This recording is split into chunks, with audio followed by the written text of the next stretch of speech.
Okay, perfect.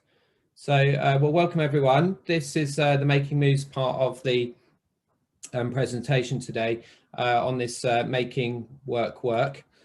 Just as a bit of an agenda and an introduction, myself, I'm Tobi Crosbie, the CEO and founder of Making Moves, and I'm joined by my colleague Hamish Allen today, who is the Director of Technical, who looks at the way that people operate within their spaces, their space planning and their design. So quite an important part towards that work going back to the office. So just as an agenda, what we're going to do is just talk to you a little bit about Making Moves, what we do.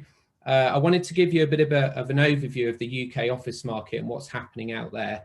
It's been a really tough year doing what we do, but as occupiers of offices and studios across the UK, we'd just like to give you a bit of an overview about what's happening.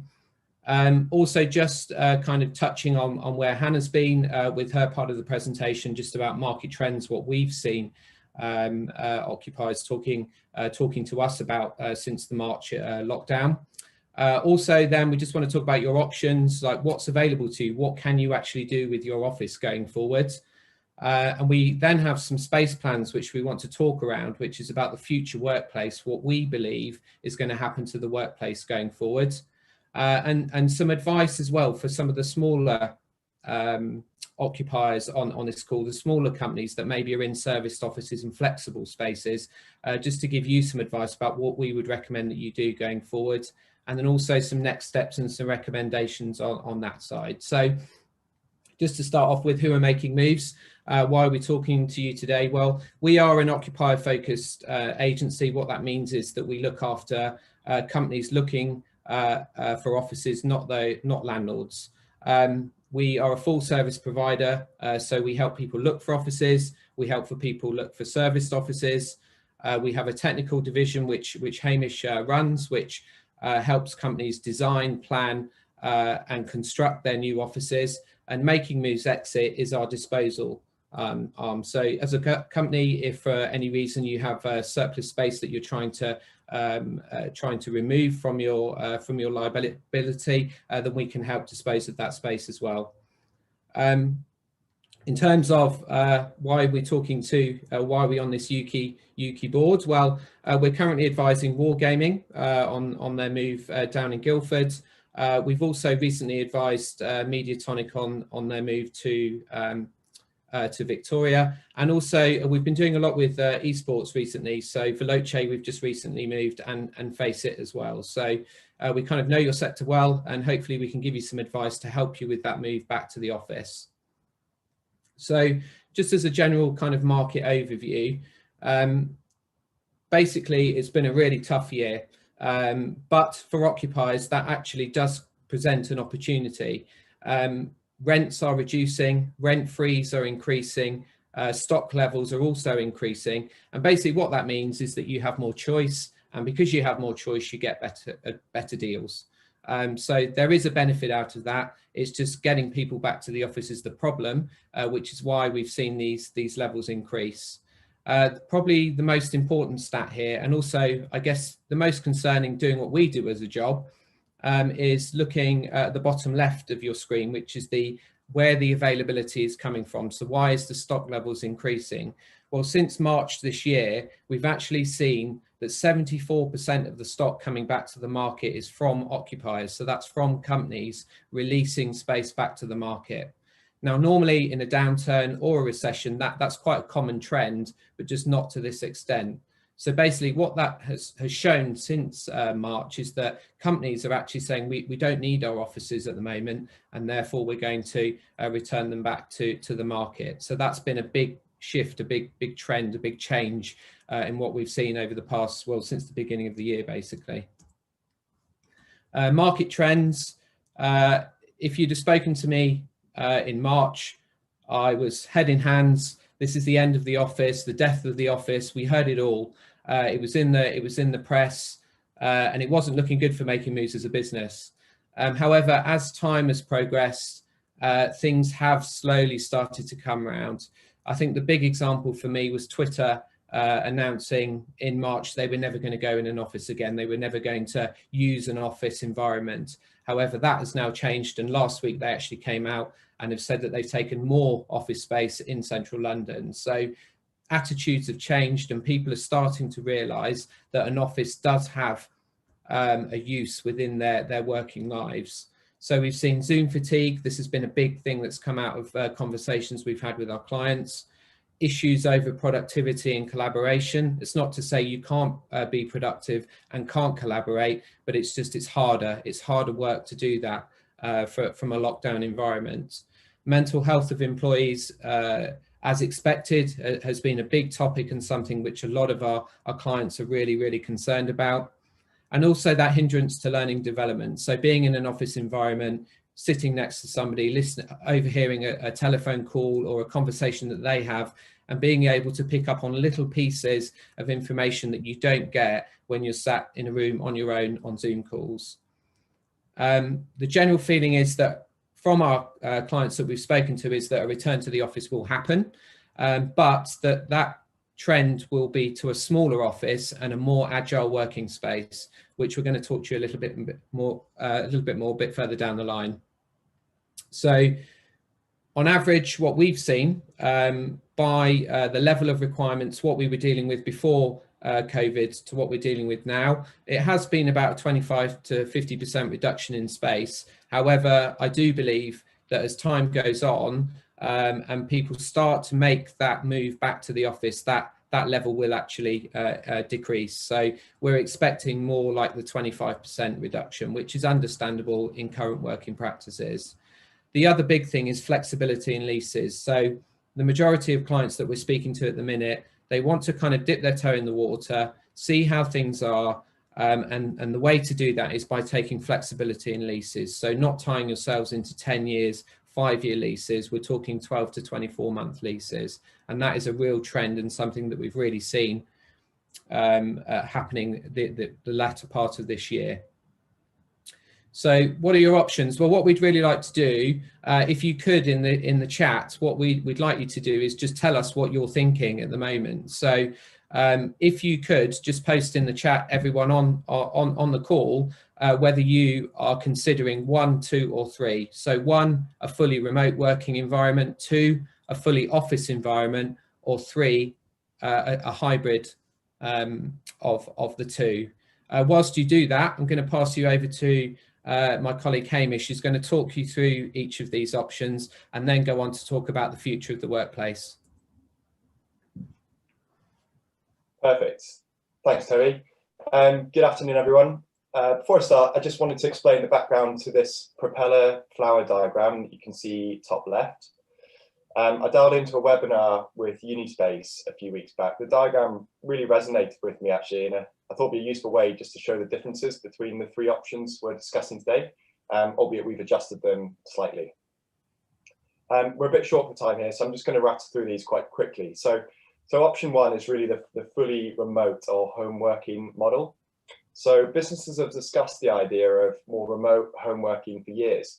And generally, companies have always wanted work to be done in the office, with the odd exception to working from home when needed, whether that's a boiler service, a doctor's appointment, or something being delivered, etc. But that main barrier to home working seems to have been related to trust and whether staff members will be as productive and as efficient in the home environment. Enter the global pandemic in March, and the majority of businesses have been forced to that working from home model. So what does it bring? So I think we can all agree that the work-life balance has been greatly improved. No commute, more time with family, more time to allocate to hobbies and interests outside of work. The list goes on. That element of focused working that Hannah touched on earlier is a really important part. Personally, I'm a big advocate of focused working at home. There's a chance to get my head down with a lot less distraction. I'd say the majority of businesses have been surprised probably by the level of productivity from home working. I think Hannah showed that again with the data sets that she presented earlier. Probably, albeit more productive in the earlier part of the home working period, and as waned as the winter time has started to kick in and the nights have got longer. Learning at home, I think the internet has just makes so much content available online. There's online courses, there's webinars like we're doing today, and that just general level of resource that's available allows you to do that at home. So moving on to option 2, the full office model. Pre-pandemic, the majority of businesses adopted a full work from home office model generally. And working from the office brings the experience that home working can't really provide. So that element of community and collaboration, that ability to actually be together and work as a team. And having worked with a number of gaming companies, I know how important collaboration is for you. And I suspect this has been one of the biggest challenges from home working, but please let us know in the chat. Innovation, it ties back to collaboration really, and it's easier to be innovative and creative in a team environment where you can share ideas and discuss those ideas. Problem solving and training. This is perhaps the most probably understated benefit of being in an office. And again, Hannah touched on this earlier with what she was saying with her data sets. But we often don't recognize how easy it is to resolve a question just by speaking to your colleague in the office. Similarly, more junior members of the team don't realize how much they're actually learning through osmosis and just being in that office environment. So option 3 is the hybrid system. If you just move on to the next slide. So the best of both essentially, so blending the two together. The forced trial of home working has made a lot of businesses see the benefit of actually being more flexible. However, the trial has been long enough for businesses to understand that the challenges of working to a fully remote system. So the hybrid system doesn't need to be a 50-50 approach. All businesses are going to have individual requirements, and the split can be adjusted to suit each business. Again, Hannah presented some data on that earlier about how that could be split, whether it's 1 and 4, 3 and 2, 2 and 3, and I think most businesses will probably see themselves seeing some sort of 3-2 split, and that potential of reduction of office space that would bring. I think, generally speaking, we'd always suggest doing a staff survey to try and get an understanding of what's going on in your business and what your employees think, so your overall strategy can be developed to reflect what you need as a business, but also what your staff are looking to have from their workplace. So the future of the workplace. We're conscious that there are likely to be a number of different studios on the webinar today of all different sizes. So I'd like to just cover off, we would like to cover off both options. So firstly, more sort of conventional lease, and then Toby will take you through a sort of more flexible lease options and what you can do there. So taking into account the new ways of working that have been adopted and how this space can then sort of be adjusted going forward, we've got a couple of live examples that are ongoing at the moment, which I'd like to share with you. So on the screen at the moment, you've got a 6,000 square foot office showing how the potential new ways of working that could be introduced into the space. So historically, for a 6,000 square foot office space like this, you would normally have 60 to 70 desks. There'd be some form of reception area. There'd be a kitchen area with a couple of tables. You'd have a traditional meeting rooms of varying sizes with maybe some soft seating. Looking at this floor plan, I think you'll agree that the noticeable difference is the reduction in desks that are shown. So we're looking at around 36 desks here. And as I mentioned earlier, all businesses are going to be different. So that desk number can flex up and down depending on your specific business needs. So what we're really trying to work out is how can the reduction in desk space that's needed, how can that be used to best serve what's needed in the office space moving forward. So I think, having, again, sort of Hannah touched on this, but having that community space that everyone can socialize in, it can also be used as a sort of informal collaboration area. It can be multifunctional in the sense that you can host town hall meetings and team stand-ups and everything else that's needed for bringing teams together. Into the center of the plan, you'll see a whole host of different collaboration spaces. So meeting booths, workbench areas, scrum spaces, a really sort of dynamic hub to the office where people can collaborate. the introduction of wellbeing areas, so a real place to actually just break away from the office space and just take a bit of time out. Introduction of phone booths. I think, you know, as we move a more tech-based platform, you know, you're still going to have a need to connect to your colleagues who are at home, happen to be at home that day. So having some phone booths and to enable that connectivity is still going to be key. But still, we do need that traditional office function in having meeting rooms. You know, there's nothing like being able to have a focused discussion away from a busy office environment where you can really get your head down and focus. It's worth noting that this office space, it does have a little bit of additional agile space built into it. So, you know, if you do have more than 36 people in the office one day, you've still got touchdown spaces built into your flexible collaboration areas that can be used as a workplace as well. So yeah, very quickly moving on to a 3,500 square foot option. So again, historically, an office of this size would typically hold 35 to 40 people, or 35 to 40 desks. Here we're proposing just 8 fixed desks with more flexible workbench areas to cater for transient staff members who are coming in and out of the office. So as with the 6,000 square foot example, you know, we're really looking at how can we incorporate a community space in. So we're looking at a very similar sort of setup that can be used for town hall meetings and stand-ups. Again, the collaboration being absolutely key. So incorporating scrum spaces, workbench areas just to get around and collaborate, more phone pods, and still having that traditional meeting room function built in as well. So that's it on the future of the conventional lease space. I'll pass you back to Toby now, and he can run you through the more flexible serviced option. So we're conscious that not everyone on the call will have their own space, and they may actually be in a shared space or a flexible space or a smaller type studio. It may be that you're in the likes of a WeWork style space where you may have actually handed in your notice during the pandemic and are looking back to come back to the office and back into that environment over the next few months or during 21. So just some advice, just some general advice that we would provide you with on that side of things. One is don't pay the quoted prices that the providers are currently quoting. They are pre-pandemic prices, and obviously they are trying to secure your business. There is really competitive deals available in that market at the minute. So please make sure that you negotiate as hard as you can.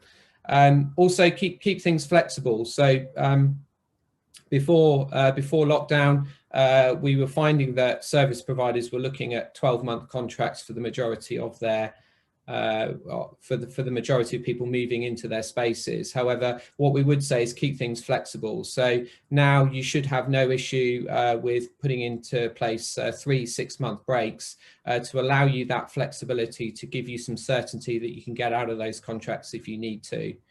And some questions for those providers that we would be asking is, can they adapt, or are they adapting to the current situation? What have they done, and what have they put in place to allow for personal protection against coronavirus, but also going forward, what's their space allowance per person?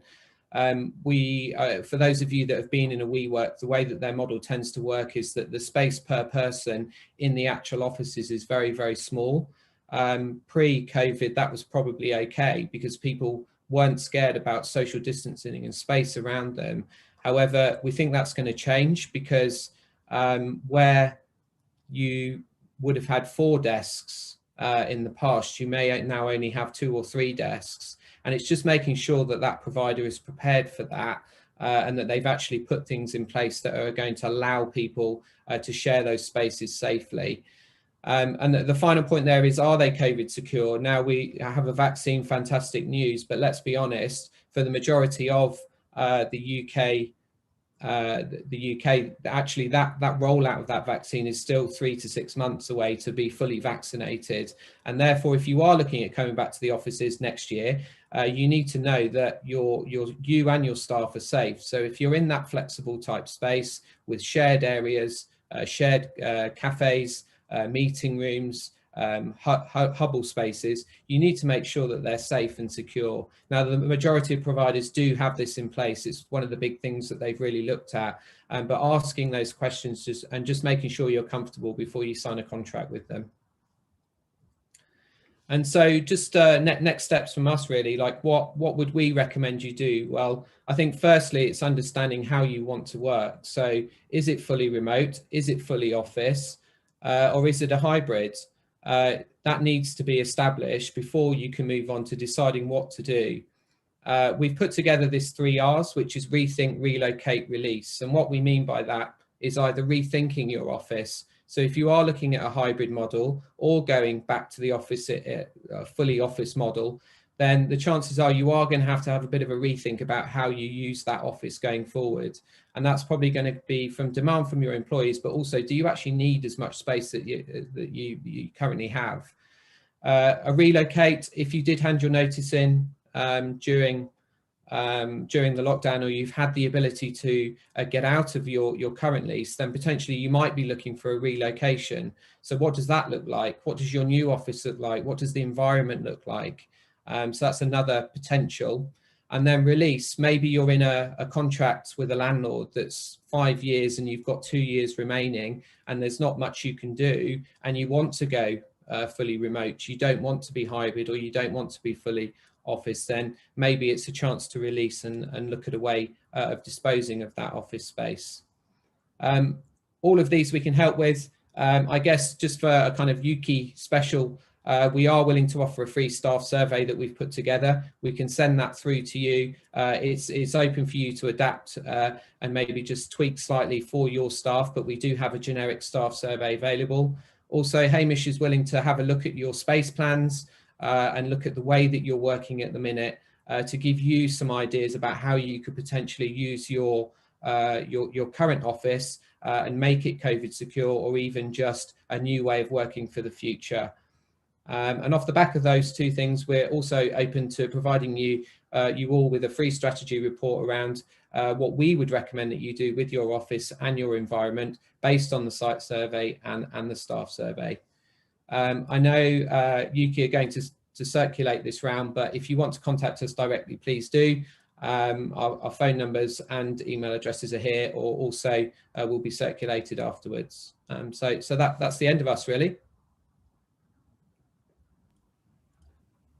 Awesome, thank you very much. It looks like we've got 2 quick questions. We're gonna have to just do these 2, unfortunately, because we've not got enough time. But yeah. The first question is, have you ever found locations for multiple studios in a shared space? I wouldn't say we have in the past, but it's something we're actually looking at the moment for a number of clients who want to share spaces. If there's ever a kind of an example of how to do it, Making Moves are actually doing it with a client ourselves at the moment. We're going to be going into a 2-3 model with one of our clients. We want to test it. We want to see if it works, because it is a big talking point in across the office industry at the moment, is this sharing of spaces. So far, we've hit a couple of hurdles. One is landlords actually allowing people to do that. And the second is the responsibilities and the obligations around a lease. Like how does that work between the shared parties?